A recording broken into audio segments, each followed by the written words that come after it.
probably for the last 12 years, and something that has been growing, I think, within me as I've sat and listened to people's stories, and they have come with different reasons into counselling. As many of you know, they'll come usually with a present-day problem, probably in the area of relationships.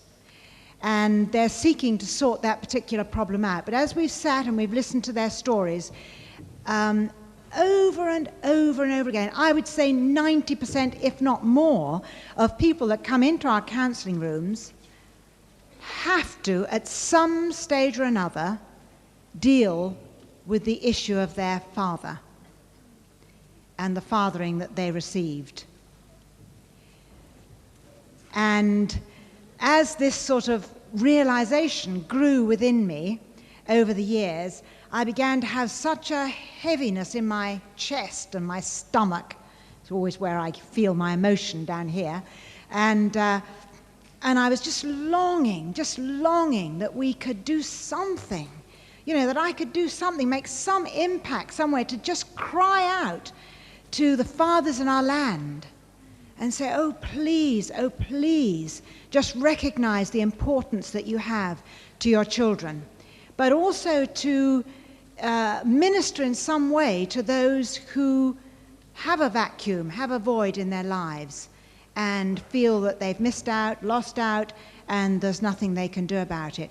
And so I wrote a book called A Father's Place, which came out last autumn, so wasn't here last New Wine.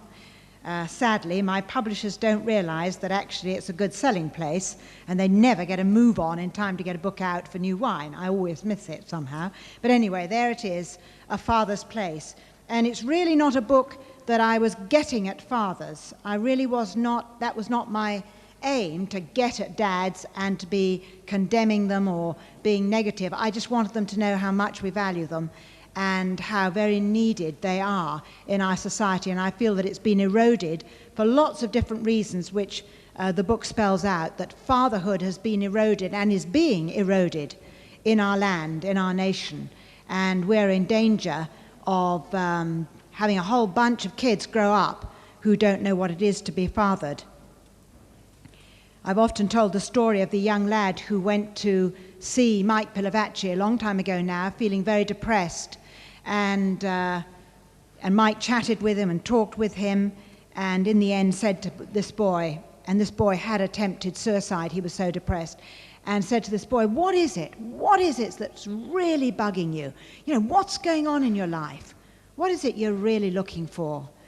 And the boy looked at Mike, 14 years old, with tears in his eyes, and he said, oh Mike, he said, I wish my dad would give me a hug. And the sad fact was that his dad was, at that time, a member of our church, a keen Christian, but extremely busy. And, when your kids are teenagers, that's usually the pinnacle. The men are usually at the pinnacle of their professions. They've got the most demands upon them when their kids reach about teenage years. And that was how it was with this particular father. And he had not enough time to notice what was happening to his 14-year-old boy. If he'd had the time, he would have seen the longing in that boy's eyes. That boy just wanted a hug. He wanted time with his father.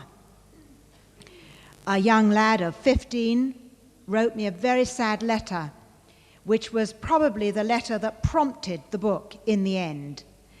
And he wrote a desperate letter to me saying, I am terrified that I'm a homosexual. I'm sure I am. Can I talk to you? So I made an appointment with him, and he came along, and we sat in this room, and I could have wept. I had a job to hold the tears back as he told the story of his life. Totally fatherless. From the day that he was born, has never known a father's love. And he kept saying to me, I don't want to be a man. I don't want to be a man. And I'm scared of other boys. I'm so scared of them. I'm scared they'll discover what a wimp I am. I'm scared they'll discover how weak I am and how stupid I am. And as I heard him talking, I thought, oh God, how desperately this young boy needs a father. He needs a father to tell him who he is, a dad to put in him his masculine identity. But he had never known a father, no dad, ever in his whole life. And there he was at 15, scared that he was a homosexual. Why? Because of that enormous longing in his life for identity with the masculine, which had not been provided for him. I believe a father is of vital importance to a child throughout his developmental years. And I believe we realize that. I think it's extremely significant that Joseph, in the birth story of Jesus, has 4 visitations in dreams, angelic visitations in dreams. 4 visitations Joseph has in order to equip him to be the provider and protector of God's Son, Jesus. You see, Joseph was to be the father, the earthly father of Jesus. And God knew how important it was that Jesus had an earthly father. And so Mary has 1 visitation. Joseph has 4 visitations. Can you believe it? You know, if Dad isn't important, why on earth did God go to all that trouble to send angels to speak to Joseph in order that Joseph should provide for Jesus and protect Jesus? You see, it's a father's job to provide and to protect his children. The relationship, or the lack of it, can leave a deep mark upon a person's life. And I want to look this morning, and I'm speaking really to all of you, because all of us have been fathered. So we're all in a common place here. Most of us in this showering have never fathered, because the majority of us, I believe, probably are women here, and we have not fathered. But every single one of us have been fathered, even if we haven't known that father. You know, it's impossible for you to have arrived in this world without the help of a man. Sorry to say it. But even in our scientific developed world, we have not yet discovered a way of producing children without the help of a man. Now, that may be in a test tube, but nevertheless, a man puts it in the test tube. So, sorry, ladies, we need men. Some of you are doubting that, maybe. I'm all in favor of them. I'm very happy about it. But some I know are not.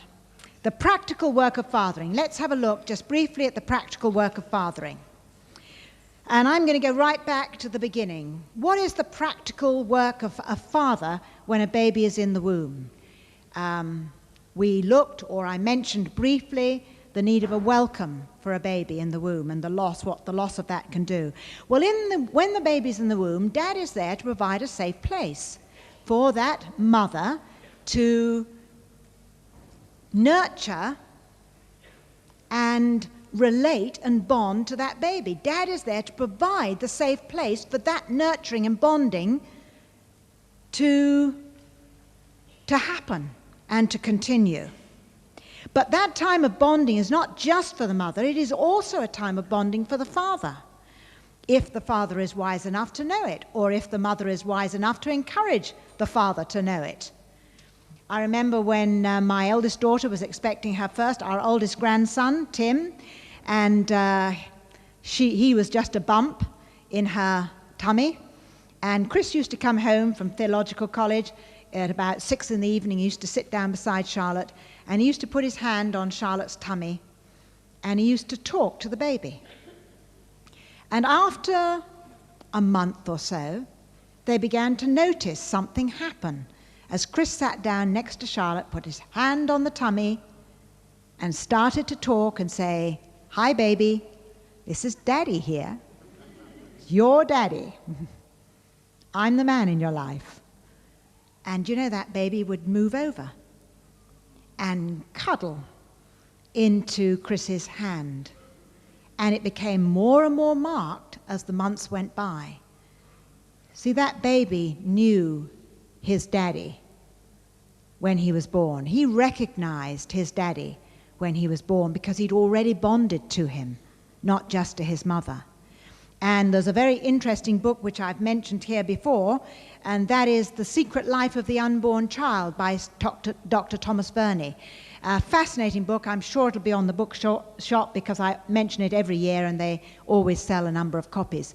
But, he talks about a child that has bonded to his father, how even in a nursery full of other children, with other dads coming in and out, if that particular baby's father walks into the nursery and that baby hears the father's voice, even when it's crying, will stop and appear anyway to recognize that his own father's voice. You see, a baby's heard that voice. He's heard it in the womb and has bonded to it if that father realizes that that can happen. What about the first year? Well, father's job is to provide and protect by placing a good boundary around the family. The father is, in fact, the boundary around the family. He holds it together. As I said already, he's the house binder. Remember a friend of ours who was having real job breastfeeding. Breastfeeding is natural and God provided it, but it isn't always easy, is it? It seems like, nothing is easy these days in our fallen world. We think because it is so natural, it should be so easy. But anyway, for this particular girl, it was not easy. And the baby didn't feed well, kept pulling off, and she got terribly sore, and she was very fair anyway, and was getting very sore, and she needed peace and quiet. And I remember her saying to me, I'm so grateful for Mike, her husband. I'm so grateful because when we've got visitors or something, he always says to them, come on, just let's leave mum and baby alone. Let's leave them to get on with it on their own. And he would, usher everyone out so that our friend could get alone with the baby and just have that feed time quietly with that baby so the baby wasn't pulling off all the time, as babies who are very alert tend to do because they're so busy looking at everything that's going around. So it's a time of protecting mother and baby so that mother and baby can have that time together and not have it robbed for them. But of course, Dad also can do some nurturing and comforting. Doesn't always know that, but he can. What about toddler time? Well, it's a time of separation from mother, and Dad is vital for this. Mum and baby don't separate well on their own. It's a time, they call it a time of maternal preoccupation, primary maternal preoccupation. Mother and baby are like this, they're enmeshed. Now, if that baby is to gain identity, he has to pull away from mother. That enmeshment has to stop. And so father is there to beckon the baby away, or to beckon the mother back to himself and say, look, it's time little Johnny was out of our bed, okay? I'm getting tired of rolling over to give you a hug and finding I've got the baby in between us, Let's move him into his own cot. And so gradually the baby is put back in his cot more and more often and then eventually stays there. And then the day comes when Dad says, look, couldn't we have him in his own room now, He's peering, here am I making love to you and he's peering over the side of the cot watching us, for goodness sake. Couldn't we have a bit of peace and quiet around here? And he's gradually encouraging that little bit of separation from mum and baby and the enmeshment that goes on and is hard for mum to break on her own, and she needs that encouragement. Dad needs to become really important. Year and a half, 2 years old, Dad is really becoming a very important figure in that baby's life. But Dad has to be attractive and available enough. You see, if he's not a very attractive dad, and I don't mean in looks, but in character, personality, fathering, if it's not an attractive fathering that's on offer, and if Dad is not available enough, then of course the baby is not going to go to him. This stranger that passes through the house now and again, who is he? I don't really want to spend time with this man. I don't know him enough. He's not attractive enough for me. But it's very important that Dad takes his place up, because that child has got to gain autonomy, has got to separate from mother, has got to find out who he is. I am a person in my own right. I am also male or female, very important issue. You know, I was staggered at a recent conference that, well, it wasn't very recent, a year ago now, a conference, we went to Clay McLean's conference. A lot of you probably have been to a Clay McLean or a Leanne Payne conference. But one of the sessions, he dealt with, well, it was to do with the feminine and the whole issue of being too enmeshed with the feminine and things like that. And in the ministry time, he stood up, he's got us all to stand, and he said, I'm going to pray that you will be divorced from your mothers. That some of you men get divorced from your mothers, and some of you women as well. Well, I had never heard anything like it. I was absolutely stunned. The screams in that place as he broke the bondage between men and their mothers, and then between women and their mothers, and divorced them from their mothers. I couldn't believe the pain and the anguish in some men and in some women as they doubled up, clutching their insides, almost as if there was still an invisible umbilical cord joining them to their mothers. And I remembered what a difficult time my own mother had had, because my father was so concerned and attached to his mother. And it had always bothered me. I'd always wondered, why was Mum so irritated all the time? You know, why was she so upset about it? And as I watched that happening, I thought, oh my goodness, how can they really give to their wives and their families when they're still attached to their mothers? And that enmeshment with mother has to be broken, and it's Dad's job to help with that divorcing, that breaking, if you like, of the umbilical, which is often still joined and is never broken between a man and his mother. The father needs to be a landmark for developing sexuality. A child needs two landmarks to gain his sexual identity, and sexual identity is gained round about 2 to 2.5. Dad provides one of these landmarks. Robin Skinner has said that for a child to get his bearings sexually, to discover which side of the sexual identity line he or she is on, he needs two landmarks, and he needs them to be a certain distance apart. Let's do away with unisex. You know, we need male and we need female. God created us male and female for a very good purpose. Unisex just muddles us all up. So there needs to be a distinction between mother and father and their roles, so that the child can look and see, that is male, and that is female. Which side do I belong on? I belong on Daddy's side. Starts watching Daddy shave, starts to copy Daddy standing up, spending a penny. Then you get the mess, all around the loo where little one is not quite tall enough yet. I have 9 grandsons, so I can tell you, though I didn't have any sons, I've made up for it since. I know all about the mess round the loo, as little boy stands there and he suddenly decides he wants to tell you something. You're standing behind him, forgets entirely what he's doing, goes up the wall and round the floor and all the rest of it. But I know how important it is, and a little while ago one of my grandsons was telling me, he said to me, one day I'm going to be a man. And I said, oh, really, is that so? He said, oh, yes. He said, I'm going to have a real big, deep voice, just like my daddy. And I said, well, that'll be fun. What are you going to do then? He said, thought for a minute. He said, well, I shall be a preacher, like my dad. And I thought, that's healthy, you see, that's healthy. He probably won't be. He'll probably be a train driver. Change his mind a dozen times before he gets there anyway. But you see, he's identifying very strongly with his father, and that's absolutely right. And the little girl needs to be identifying with Mum and saying, yeah, that's what I'm going to be like. That's what Mum makes cakes, I make cakes. I'm going to be like my mother. I remember Zachary was Debbie's little boy, Zachary, was about 2.5 at the first new wine that we had, maybe even a little younger. And I took him back to the hotel where we were staying to give him a bath because he was decidedly grey looking. And so I popped him in the bath and then decided, well, it's pity to waste water. You know, I still have a war mentality. You know, I can't bear wasting water. And so I thought, well, or is it a drought mentality? I don't know. And so I stripped off my clothes and jumped in with him.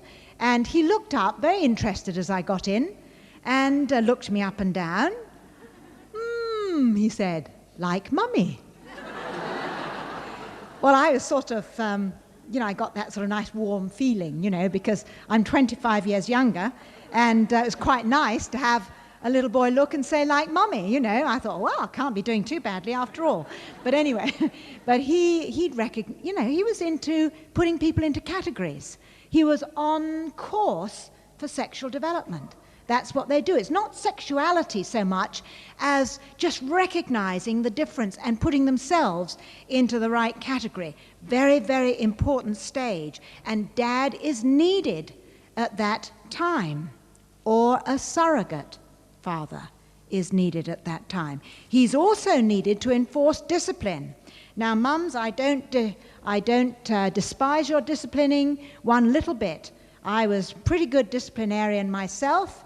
I had a very hard hand when it was needed, but I have to confess that David was better. And he often didn't need the hand because when he spoke, it was done. And boy, was I grateful when he was around and the four of them were going at it, hammer and tongs. And our four are very close together, and oh boy, could they cause a riot between them. And sometimes I just despaired. I remember on one occasion, David had been away for the weekend, and it was Sunday evening, and I'd had them all Saturday and all Sunday on my own, and I was going round the bend. You know that feeling when I'm going to crack? You know, I'm going to crack. I'd absolutely thrown them upstairs to bed, and I said, get up those stairs, and I don't want to see you again. Go to bed, you know. Chuck them up. And I'd walked down the stairs, and I thought, I'm the rottenest mother in the world. And I'd sat on the bottom step, and I just howled. I put my head in my hands, and I sobbed. And then I became aware of a sort of silence. And I looked up, and peering over the banisters were four little faces, gaping down at Mummy, you know. And I knew they were going to be as grateful as I was when Dad came home. You know, the relief in that female household when Dad walked in the door was palpable. You know, it's like security's back here, discipline's back here, order is back, you know. And I was not a wimp as a mother, let me assure you.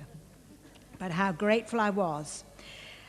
School age. Well, what can we say about school age? I know that Dad is very busy at this time, etc., but, you know, he's so vital for encouragement. So often encouragement is left to mums, but Dad is so vital for encouragement. Encouragement and not shaming. We've talked about shaming and what a devastating effect it has, and when it comes from a father, it is devastating. It totally shrivels a child up inside when it comes from Dad, but encouragement builds that child up.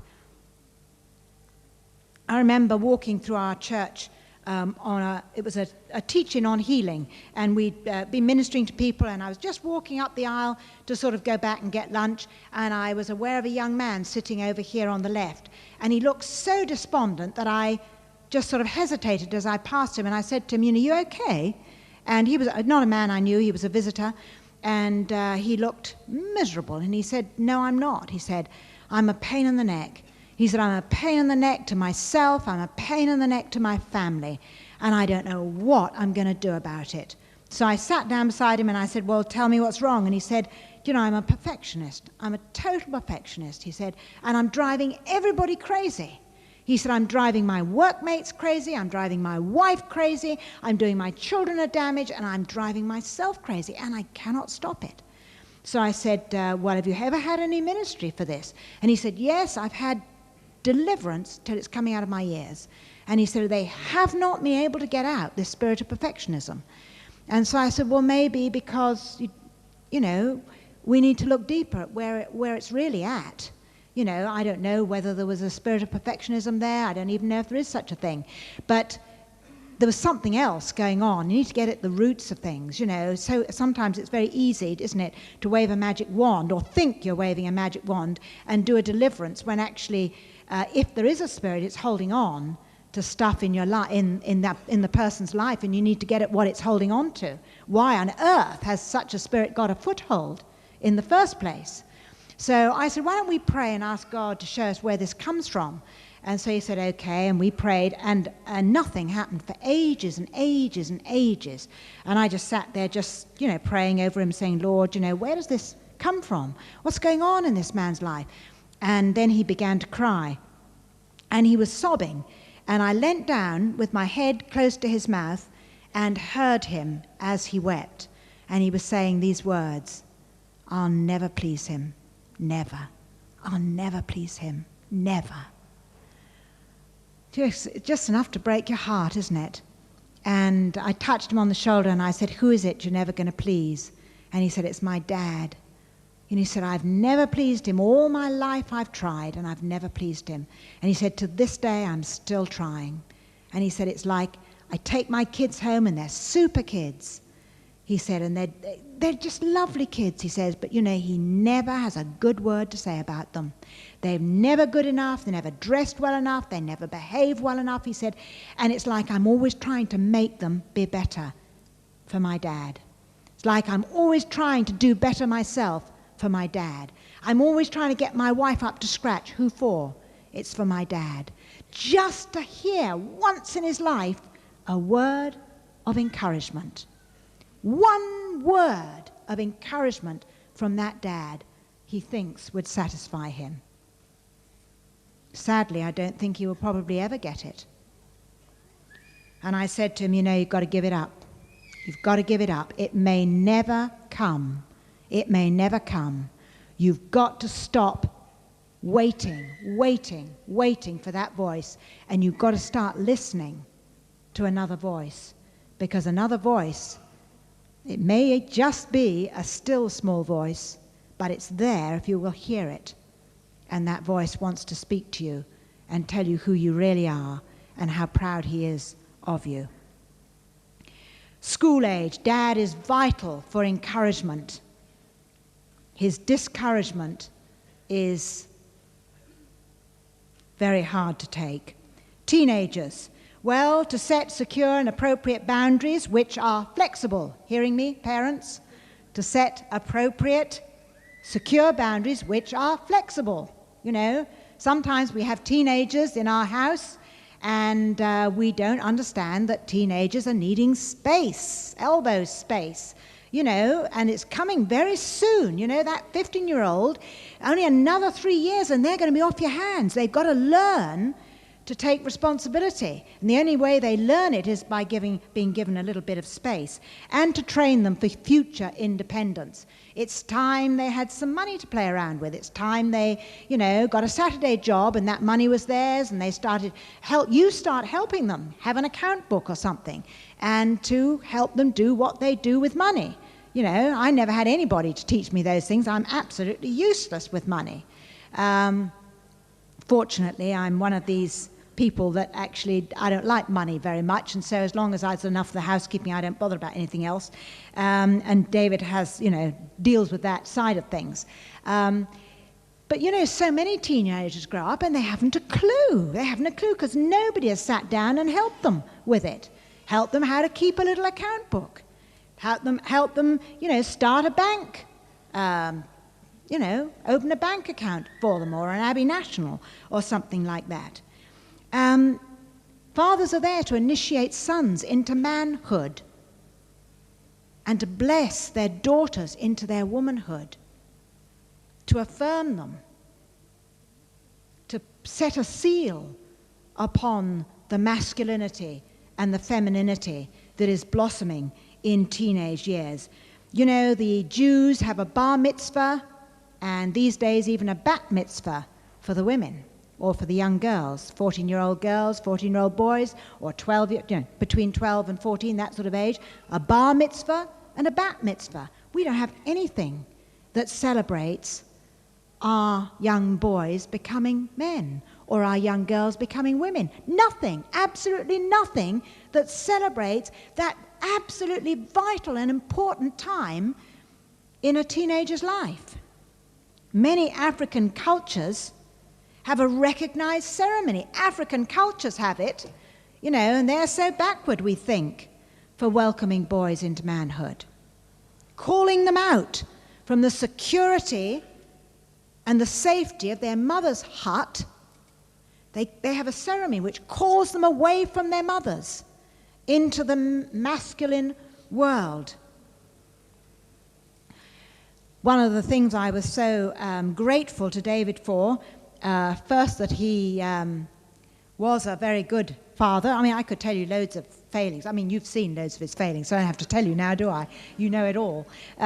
What I have to put up with, now you can all feel sorry for me.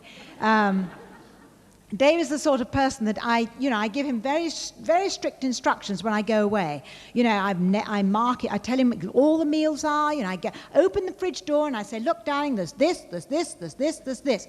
That's for Tuesday, Wednesday, Thursday, Friday. I'll be back on Saturday, okay? You've got food there to eat. Yes, yes, yes, yes, he says. When I come back, it's all still there. And I say to him, what did you eat? Oh, he said, not much. I could murder him. You know, what has he done? He's gone around begging, you know. Everyone feeling sorry for him and thinking what a rotten wife he's got. Rotten man. Anyway, he was a brilliant father. I have to say it. I think he was a brilliant dad. And he just seemed to be intuitive about what those girls needed. He was much better at shopping with them than I was. I mean, I would have bought them Clark sandals always, but he never, ever did such a thing. You know, to him, it was the flashiest. He really, I wouldn't have been seen dead with them half the time, and certainly not when they were in their teens. But he was very happy to be seen with them in their teens. In fact, he was rather proud of it. He does have a tendency to be eccentric himself, and he just loved, the more exotic they were, the more, you know, purring he was. Anyway, on one occasion, our second daughter came home from school, some of you have heard this story, and calling for Mum. I was out shopping, gone out to buy the bread for lunch, and David came out of his study and said, you know, what do you want, darling? And she said, I want Mum, and I want her now. She was about 13. And David sort of, you know, just intuitive. And he said, darling, he said, have you started your periods? And she said, yes, I have, and I need Mum now, you see. And he said, well, she'll be back in a couple of seconds, don't worry. And then he said, what a wonderful day this is. This is amazing. He said, my little girl has become a woman today. And he said, you know, really, it's such an important day that you and I need to celebrate. He said, I'll tell you what we'll do. You put on all your glad rags, dress up, and I'll put on a suit, and you and I will go out and have tea in town this afternoon, just you and I. So sure enough, that afternoon, Debbie put on all her, and boy, could she dress up at age 13. And David with his suit. I mean, I honestly don't think I would have gone down the town with her. But I watched them set off, arm in arm, Debbie's arm through his, proud as punch, because that day she had become a woman, and her dad had recognized it, and in so doing had blessed her femininity and her womanhood. Now you see, that's what's needed. For both male and female, it's needed by dad. Mum cannot do that important job of blessing and affirming our femininity, our womanhood, or masculinity and manhood. It's dad. That's what that 14-year-old boy was saying to Mike. I want my dad to give me a hug. I want him to recognize me. All I need is an arm around my shoulder, and I know that I'll be okay. I know that something will solidify within me, and I'll stop searching for it everywhere else. Stop feeling so at 6s and 7s about who I am. Every teenager listens for the masculine voice of affirmation. Some are still listening at 30 and 40 and 50 years old. Until it comes, it's as if something in them is not okay. It has not developed in all its glory. It's there, like still in bud form. But there is much more to happen. And something in us is vaguely aware of it, is vaguely aware of a sort of discomfort. If only, and yet we don't know, we couldn't name what it is that we're missing out on and that we're looking for. Well, let me tell you, it's that masculine voice of affirmation, which few of us received. A father also passes on his blessing, and there is a book, I'm sure, on the bookstall called The Blessing by Gary Smalley, something like that, and somebody Trent, I think. A good book on a father's blessing. There's a chapter in here on the blessing, suggestions of how it could be passed on to your children, dads, if you're interested. Just quickly, what about one-parent families? What about one-parent families? I'm sure you must be asking yourself, oh my goodness, what about families without fathers? Well, grandfathers are fabulous. And if you have a good grandfather around, use him. Use him. Tell him how important he is to your children if you happen to be a one-parent family. Uncles can be wonderful if they only know. And maybe you ask and say, can you take, particularly with the sons in one-parent families, could you just take him out for the day occasionally? I'd just love you to have a relationship with my son. You've got to start looking around for male influence for your sons and your daughters. I think church has a lot to offer. And I'm sure there isn't a church here, and I know St. Andrew's don't do it very well. And we need all of us to be thinking these sort of things through, because there are going to be more and more one-parent families around. And we're going to have to address the issue of what's being missed out in one-parent families. I remember one young girl arriving at our church. She's actually got converted just after a very painful divorce situation. And she came with her 2 boys to St. Andrew's and was put in, I think quite accidentally, but I think it needs to be more planned. She was put in a very good home group that had an older couple who were already grandparents and not quite retired, but very nearing retirement. And, they really took that little family under their wing, that home group. And, I used to watch them come into church on a Sunday, and the 5-year-old would come through the church doors, and he'd look around, searching eyes.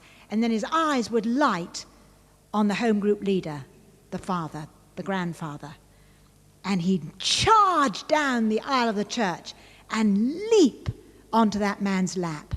And there he'd sit throughout the service, hugging that man round the neck. You see, we've got stuff to offer. Churches have something to offer our one-parent families, but we need to wake up to it and get alert to it. Why do men find it so hard to be good fathers? What is it? Well, there are loads of historical and social reasons, which I haven't time to go into. But there are also personal reasons, which I just want to mention. Work is one. Recently, Prue and I flew back from a conference in Europe on a Sunday, and it was a shock to be traveling with a plane full of men. I couldn't believe it. Sunday afternoon, prime family time, and that aeroplane was chock-a-block full of excited men. Oh, were they excited. Chatting, you think women, chatter, but you should have heard that plane load of men talking about the committees they'd been to, the conferences they'd been on, plans for new business expansion. There was a guy behind explaining to the man next door to him about his new engineering project. It was so exciting. But my heart nearly broke. And I thought of all the families represented on that airplane, of kids on a Sunday afternoon, fatherless, family day, and no dads there. Work. I recently heard a speaker say that most big business corporations have an idolatrous drive for power and success, and other interests such as home, family, hobbies, friendships must be sacrificed on their greedy altar. Isn't that true? It's very hard for men in today's world because of the fear of losing out, losing their job, and then their families losing security. It's a horrible, horrible battle that we're involved in. And then, of course, there's the false idea of masculinity that's spread abroad, mostly by the media. The macho, strong, silent, distant, controlled, Clint Eastwood, Rambo type of man, which is portrayed on the television and in the films. And that has to have an effect upon our menfolk. There's the Western world view, which has tended to divorce men from their hearts and to put logic and rationale far above emotion, so that men have been encouraged to look down on the heart and on the feelings as being much lesser instead of part of. And so in so doing, they're divorced from their feminine side. You know, we're all of us made up of masculine and feminine. Men have a feminine side to them. It's a feelingful side. It's an intuitive side. It's the side of them that responds. You know, men initiate, women respond. But in our relationship to God, we're all feminine. We all respond to God. We don't initiate with God, we respond to God. And you know, men often find it very difficult to respond to God in any feelingful way, because in this Western world they've been divorced from their hearts and they've lost the ability, that feminine ability, to respond. It's a very important part of them. It is not easy to be a true father, and in the present environment of radical individualism, which is abroad. Very, very popular. Self-fulfillment is put very high on our list. I have a right to my own life. I have a right to come home from my work tired and exhausted and have peace. I have a right to have mum keep the kids in the kitchen or in another room while I have a rest. I have a right to my golf on Sunday. I have a right to take off to the pub in the evening or whatever. You know, it's abroad. It's like a spirit over our culture at the moment, that men have a right to their own lives, and amongst many women too. I'm not saying that women don't experience this as well. It is expressed by many, even in the church. Even in the church. To be a father involves discomfort, pain, hardship, much sacrifice, lot of courage, lots of stamina. That's why lots of men opt out. Women tend to have more stamina. It's the truth. Women do tend to have more stamina. Actually, men have physical strength, much more physical strength, but we have a little bit more stamina. It's all to do with childbearing, you know, I believe, so I'm told. Remember David Parker talking about the time he first set eyes on his little daughter. She was a little premature baby, the first baby, a little girl, and he walked into that hospital and he set eyes on that little girl, and what hit him as he looked at that little girl, he said, the moment I saw that tiny baby, I knew that whatever happened to her would affect me deeply.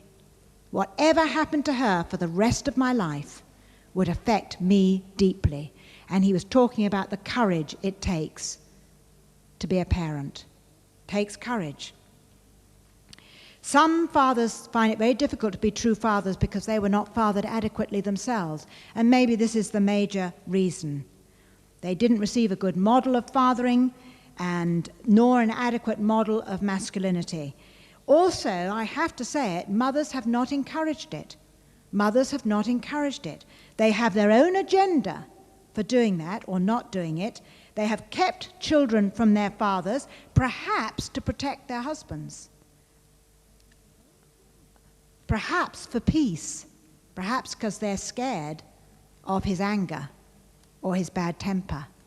And so they have had a tendency to protect their children, because mothers are naturally that way inclined, because they don't want their children and their husbands to have conflict and to enter into conflict. And all the time it's, shh, shh, don't disturb Daddy. Shh, be quiet. Daddy's reading his newspaper. And so, you know, children grow up with this father who is constantly at a distance from them, sometimes kept there by mothers. What about the consequences of father loss, just very briefly? The consequences of father's loss, of not having been adequately fathered. Well, one of them in the lives of women can be promiscuity. The longing for male affirmation can mean that you go looking for it in the wrong places. A study of 7,000 women who worked in strip joints or topless bars revealed that most of the women came from absent father homes. Most of them conceded that they were probably looking for the male attention they had not received in their childhood. Another result is frigidity and shame. Lack of affirmation from father can make a girl feel that she's not acceptable, that there's something wrong with her. Without affirmation, a woman is stuck in a self-conscious place, the self-conscious place of adolescence. You know how self-conscious you are at adolescence? Sort of embarrassed about yourself and how you look? Well, many a woman is stuck in that place, and so they become frigid and ashamed of their bodies. They're the sort that if they get married, have to make love in the dark. They just can't bear it. Under the bedclothes, in the dark. Can you imagine that? You know, the freedom in that, the joy of that, under the bedclothes, in the dark, fully dressed probably. You know, well, not totally fully dressed. Be a little bit difficult, wouldn't it? As I say, Prue and I really will one day do a seminar on sex. As you can say, we feel quite strongly about it, and we have quite a lot to say about it anyway. Many a girl that I have talked to, women, are still embarrassed about themselves because their dads appeared not to like them very much when they were teenagers. You know, I've known girls who said, you know, as soon as I developed boobs, my father ceased talking to me. There was something wrong with me when I was a teenager because Dad just ignored me after that, scared to death of them. Or else there have been women who've come to me and said, you know, when I became a teenager, Dad just got too affectionate. He got too close, too near. He overstepped the boundary. And that has caused them to be frigid and ashamed of themselves. Another thing that can happen to women is what a lady called Linda Leonard has called the syndrome of the eternal girl or the armored Amazon. The eternal girl is the woman who never grows up and is always like a clinging ivy to men. Now, some men find that very attractive. Most men, I think, in the end are irritated by it. But they cling to men like clinging ivy. They're always the little girl that can't take responsibility for themselves, and they're dependent, and they need somebody else to pick up their things for them and look after them and all that sort of thing. The eternal girl. And then there's the armored Amazon, who decides that, well, there's nobody there to care for me. I've got no dad in my life, no masculine presence in my life, so I've got to pick up what's lacking for myself, and so I'll look after myself. I don't care. I don't care if no one's there. I'm tough enough. I'm strong enough. I couldn't care if I've got no man in my life. I don't need a man. In fact, who wants a man in this world? You know, spit in his eye, rather than even admit a little bit of weakness or need of a man. Neither is very attractive or truly feminine.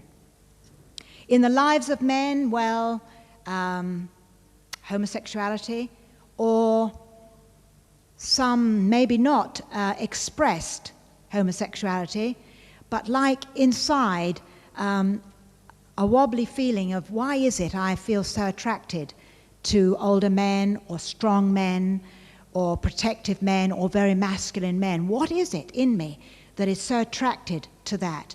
Now, they may not have expressed that in any physical way at all.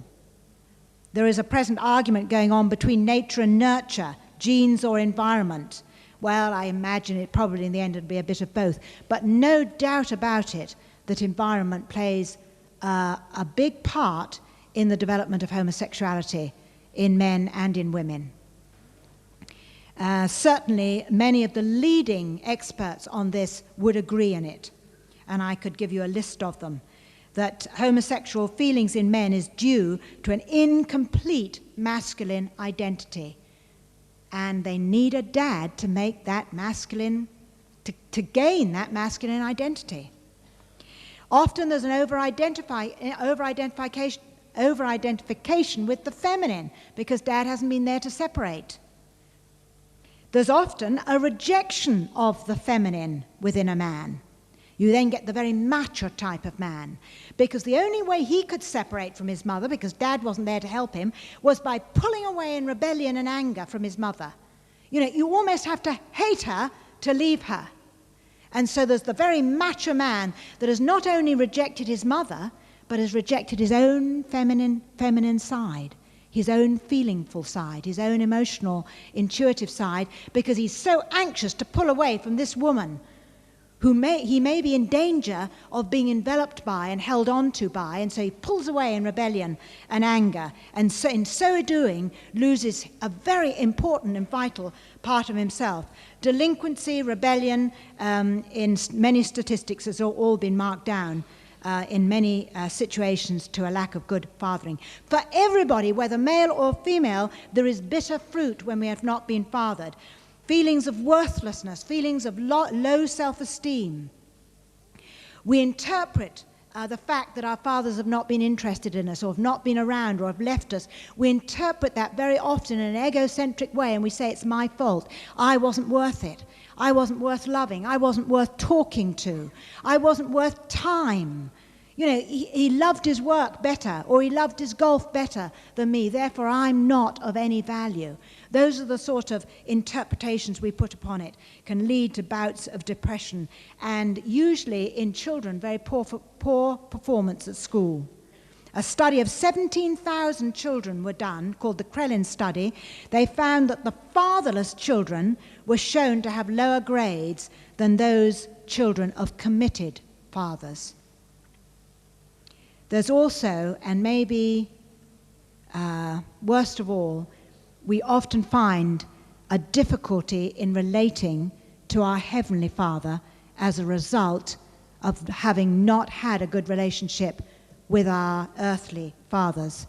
I remember doing a counseling course right back in about 89, thereabouts, 88, CWR counseling course, and during that week we had to write a description of our mothers and fathers.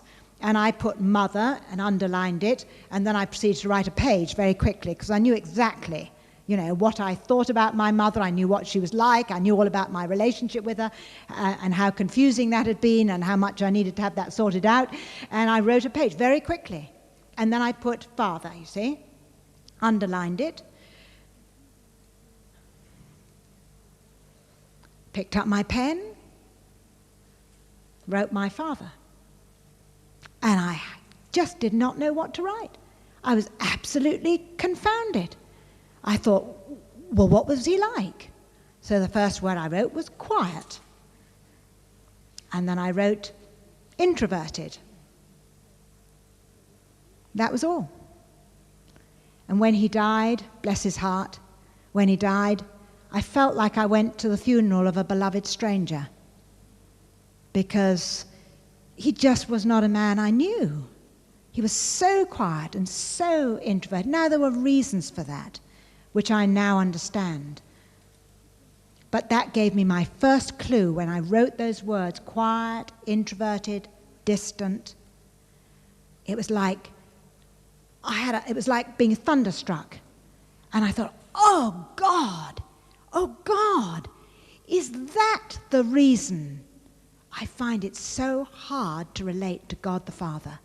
Could it possibly be because I didn't have a good relationship with my own father? Is that why I find Jesus, my friend, my Savior, so easy? But God, my Father, just an anomaly. And then I realized I had to do some work on that particular relationship. Healing from father loss. Is there healing for those of us who have never had the experience of a present, available, reliable, interested father?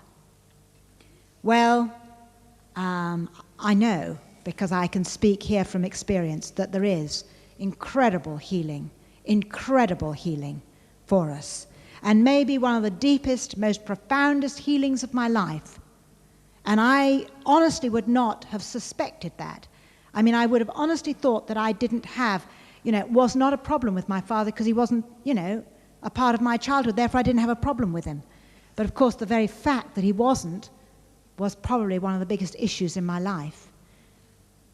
And it was one of the most profoundest healings the day God revealed himself to me as my father. One of the most profoundest healings which I'll never forget to the day I die, that particular afternoon when God did that for me. But first, we do have to face the reality of how it was in our own lives. How was it? Maybe you too need to just write down my father and then just write a description of what he was like. Maybe you have to face reality of what that relationship was like for you. And most of us then need to go through what Prue was talking about yesterday. We need to mourn the losses, the loss of that vital, absolutely vital relationship in our lives. Through death, through desertion, through just being absent because of work or other interests, or because he doesn't know any better. We need to work through the bad feelings that brings up, some of the anger, etc. And then we have to come to that place of acceptance and forgiveness. It's a hard place to get to. But in the end, we have to recognize that our dads were as much victims as we are or were. You see, acceptance and forgiveness does not mean that you agree with what he did or didn't do. You do not agree with carelessness in parenting. Forgiveness does not mean that you forget it. I could tell you all about it. It means that you come to a place of realizing that he was a victim as much as you are. He was a sinner just as you are. He needed grace and forgiveness just as you need grace, mercy, and forgiveness. What you do in acceptance and forgiveness is that you decide to release him to God, who is a perfect judge. You see, we are not perfect judges. There is no way that we can stand in judgment over our fathers. We have to come to that place of accepting that that's who he was. He was a victim as I am. He was a sinner as I am. And then you have to release him to God, who is the only perfect judge and knows the whole scenario. And then you bring your pain and your anger and your feeling of letdown and your loss to God the Father. Come into the presence of God the Father. Come into the presence of God of the prodigal. Go home and read that story and you see God the Father par excellence as he takes that boy in his arms and cries over that boy, welcoming him back. And then the party and the joy. That is a father. That's a father's heart. Be reparented. Let God come and reparent you. He can do it. He can do it. I know we think, but I needed a physical father. I need to feel the arms around me. I tell you, God can do it. I know he can do it. I just want to end by reading to you a psalm. And I'm going to change the words slightly. You'll recognize it. But this is God's fathering for you. This is God's fathering for you. The Lord is my father. I shall not be in want. He makes me lie down in green pastures. He leads me beside quiet waters. He restores my soul. He guides me in paths of righteousness for his name's sake. Even though I walk through the valley of the shadow of death, I will fear no evil. For you, my Father, are with me. Your rod and your staff, they comfort me. You, my Father, prepare a table before me in the presence of my enemies. You, my Father, anoint my head with oil. My cup overflows. Surely goodness and love will follow me all the days of my life, and I will dwell in the house of my Father forever. That's our God. That's our God. Let's stand.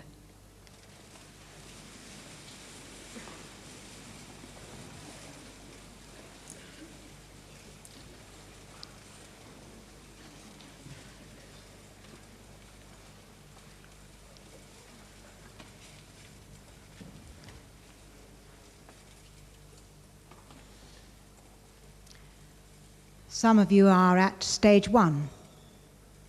Maybe this morning you've just come out of denial, come out of that place, and you've recognized that that is one of the voids in your heart, that maybe that has been a difficulty in your life and you've never realized it before.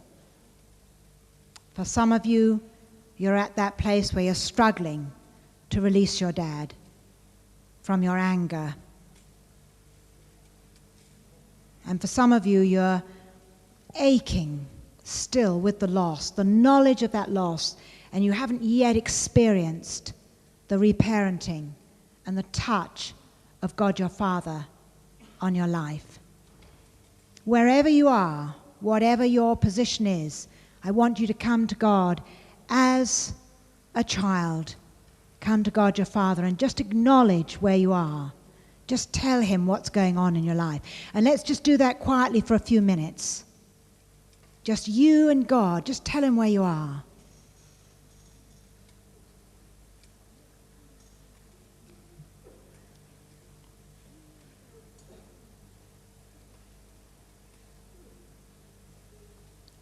Acknowledge the pain. That's where you're at.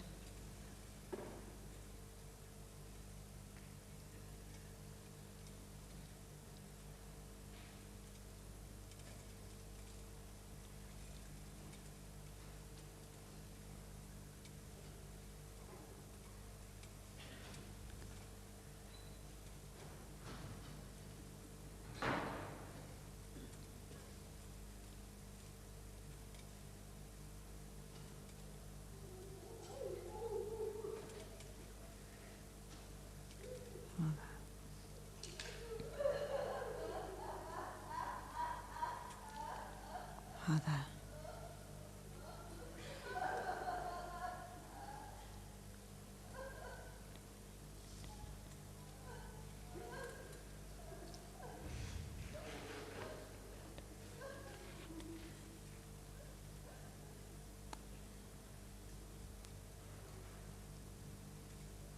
Some of you feeling that vacuum, that hole within you.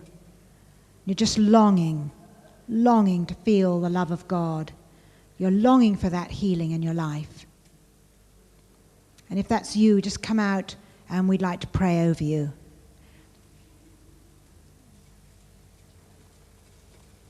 Some of you are fathers, and I'd like you, if you're feeling the need to just acknowledge that you're a father and you want to be a good father to your children, to come out amongst them. I'm not going to separate you because some of you are also feeling the need of fathering.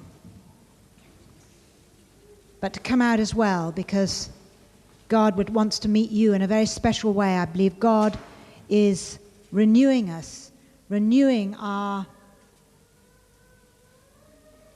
focus, putting our focus onto fathering and leadership and authority.